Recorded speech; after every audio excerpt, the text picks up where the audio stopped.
This is a short video to get you acquainted with the Seabreeze High School class of 1960 Time Capsule. Now, what exactly is that? The members of our class were born between the years 1939 and 1943.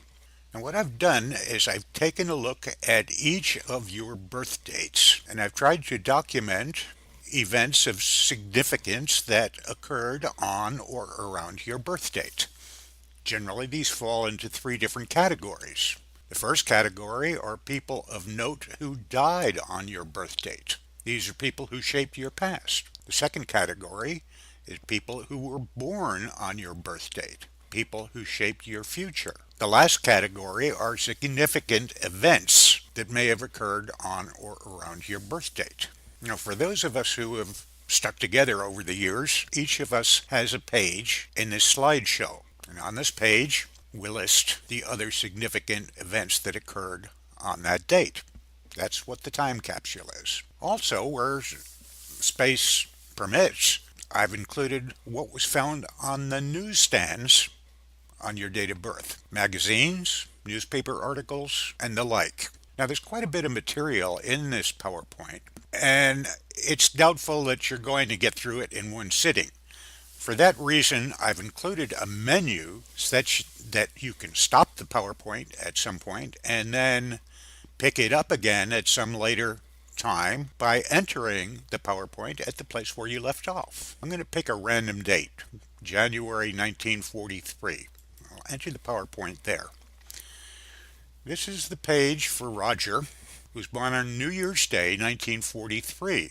It's a typical page. And we see that for his birth date, there were two other significant things that happened. Also born on that day was Don Novello, who you remember as Father Guido Sarducci on Saturday Night Live. Another thing that happened on this date was that Klaus von Stauffenberg, a member of Hitler's staff, was promoted to lieutenant colonel. Now you might wonder, why is he worth remembering? Well, von Stauffenberg was later implicated in a plot to assassinate Hitler and was subsequently executed.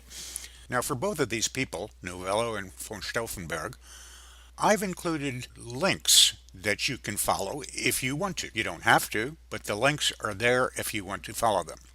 These links all lead to YouTube videos. They might be entertaining in the case of Don Novello, or they might be historical in nature. If you want to open any of these YouTube videos, you have to know how to jockey back and forth between YouTube and this PowerPoint.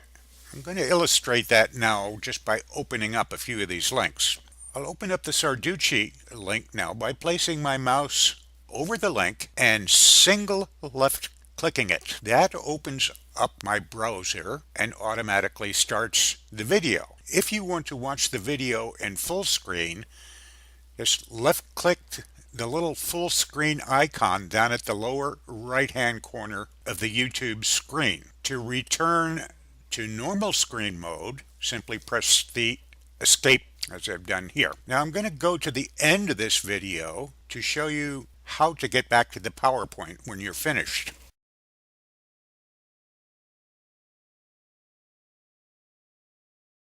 You see that when this video ends, as is often the case, YouTube wants to start another video. We don't want that to happen. We want to shut YouTube down completely before we return to the PowerPoint. Now, there are two ways that we can do this. We can either click the pause button, which stops any further video activity, or we can close the tab for that video by clicking the little X in the right hand corner of the tab. Either way will work. Once I've stopped the YouTube, I can return to the PowerPoint by clicking the PowerPoint icon down at the ribbon at the bottom of your screen, which I'll do right now. That brings me back to the time capsule. Now let's open von Stauffenberg's link.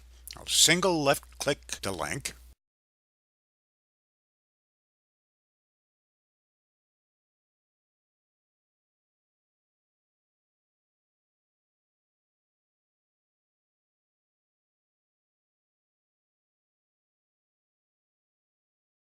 And that video starts. Look at what's happened here. We've opened up another tab in our browser. Every time you click a link, you're going to open up another browser. If you open up 2 dozen links, you're going to have 2 dozen tabs here. To keep this from happening, just close those tabs before you return to the time capsule.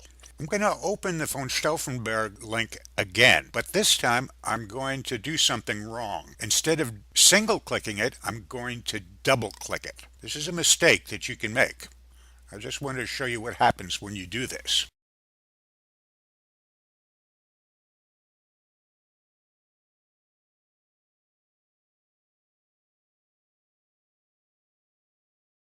Now you see, by double clicking it, we have opened up the video twice, and those videos will play simultaneously. You don't want that to happen. The way to avoid that is to single left click the link. Do not double click it. So that's all you really need to know, and I hope you enjoy the time capsule.